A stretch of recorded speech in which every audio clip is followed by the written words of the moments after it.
All right, so I'm going to go over numbers 3 and 4 from lesson 12 homework just because I saw some people just had some like silly minor errors. But it obviously changed the whole solution. Some of you were doing other things besides completing the square. Make sure you follow directions, okay? Or, obviously if it's a general question that says factor, you can use any type of method I'm showing you. But for right now, I just want to see if you can master completing the square. So make sure for this homework tonight that you are doing complete the square. You're not doing regular factoring a trinomial. You're not doing quadratic formula, which we'll do like on Tuesday. So just be careful with that. So I'm going to go over number 3. So we have negative 2x squared plus 8x plus 5. So the first thing we need to do is, we want the first term here to be 1. Right now it's negative 2, so we can factor by grouping out of these two terms. We can factor out a negative 2. And some of you just did a positive 2. Make it a negative 2 because we don't want a negative x squared because then we're going to just have to factor out that negative again. Okay, it makes it much easier for when there's just a positive x squared. So when I take out this negative 2, I'm left with x squared here. And then 8 divided by negative 2 is a negative 4x. All right, and then some of you like to leave a blank, some of you don't. I'm going to keep leaving a blank just because that's what I've been doing. And then the plus 5 goes here, and we leave a blank here. Okay, we are completing the square. So this is going to be our perfect square trinomial. All right, so now what we do is take the linear term, which is negative 4, divided by 2. We get negative 2 squared is positive 4. Every number you get out of here should be positive because when you square anything, it turns positive.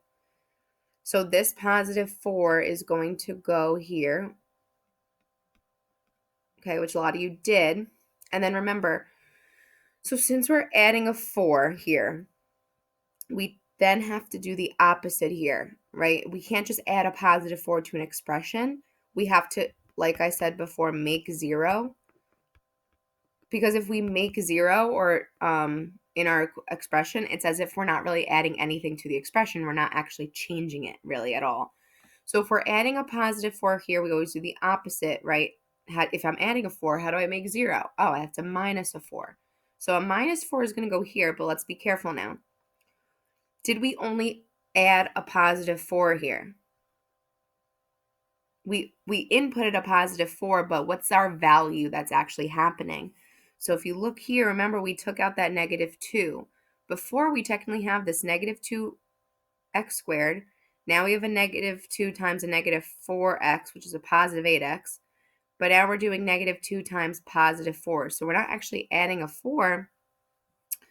We actually are adding a negative 8, right? Negative 2 times positive 4 is a negative 8 value that is now being inputted into this expression, but we need to balance it out. We can't just, input a negative 8. If we're inputting a negative 8 or making a negative 8, then we have to add a positive 8 to make it disappear, to make that 0 value. So just remember to carry this over. So since we added the 4, we are still going to minus a 4 on the opposite side. But then just remember that since we had a GCF of negative 2, we got to bring it over here as well because of the distributive property. So now if we simplify this, over here we get 5 plus 8, which is why some of you didn't have that plus 13 in your answer. You had like 11 or you had like 39 or something. Some of you put like 16 in here. I don't know where that came from. You don't square this again. Don't square the 4 again. It's just positive 4. And then we factor this out. So remember, you factor your trinomial. When you factor your trinomial, it's technically this number inside that's going to be your perfect, that makes like the perfect square. And then we bring down that negative 2, which was our GCF. So this is our final answer for number 3. Okay, and then the sign of this value is always the one that goes inside here. So that's why it's a minus 2. Okay. All right. Number 4.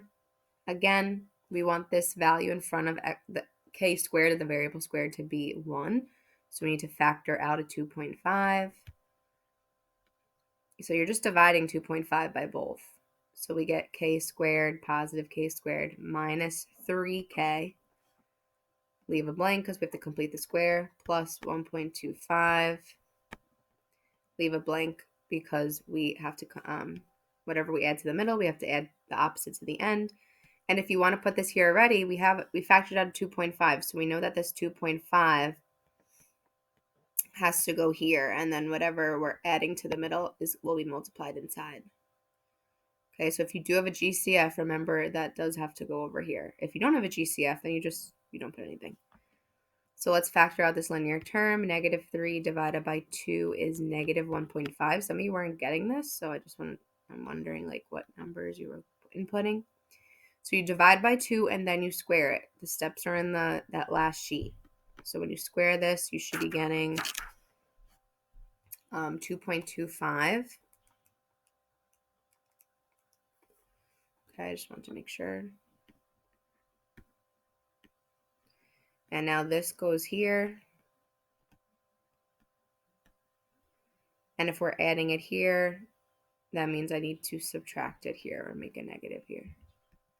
And sorry, I don't have room, but this goes inside that parentheses. Okay, so if we simplify this part, so in my calculator, I'm going to put 2.5. I'm going to do the blue first. 2.5 times negative 2.25, which is negative 5.625.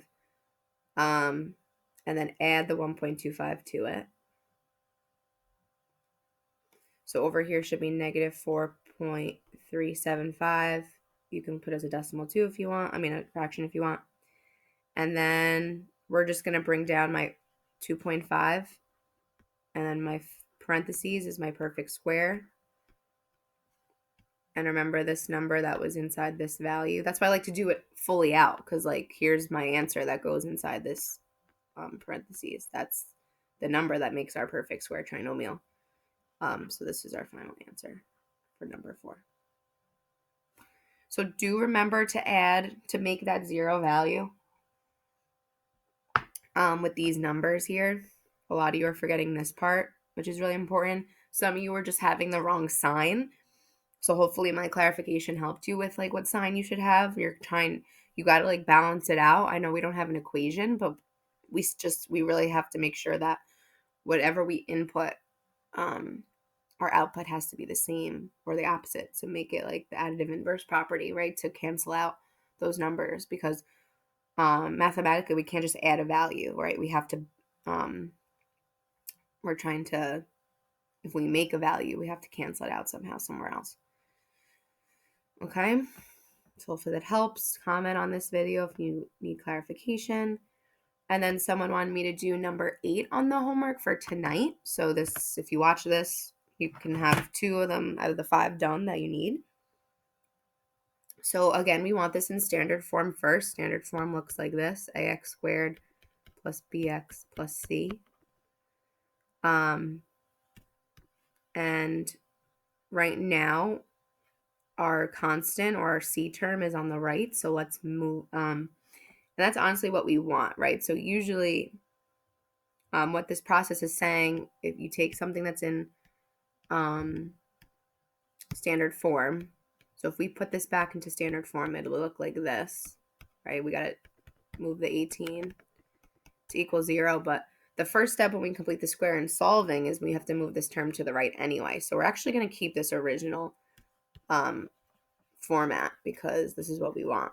This is like a perfect setup. So we're going to take this, and I'm just going to rewrite it and leave a blank because I know I'm going to complete the square. So I have negative 7 divided by 2 is negative 3.5 squared will be 12.25, and you can also have a decimal if you want, but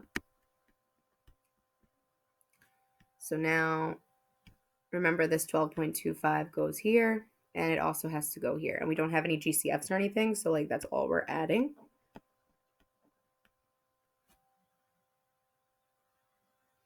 So now for this one, since we are solving, right, we don't have an expression, so we don't have to make 0. So be careful here. If we're adding a 12.25 to the left of an equation of an equal sign, we have to add that same value to the right. So this isn't like where we had our expressions where I'm asking you to do the opposite, make 0. Now we actually have an equation, so we can balance that equation by putting the same value on both sides.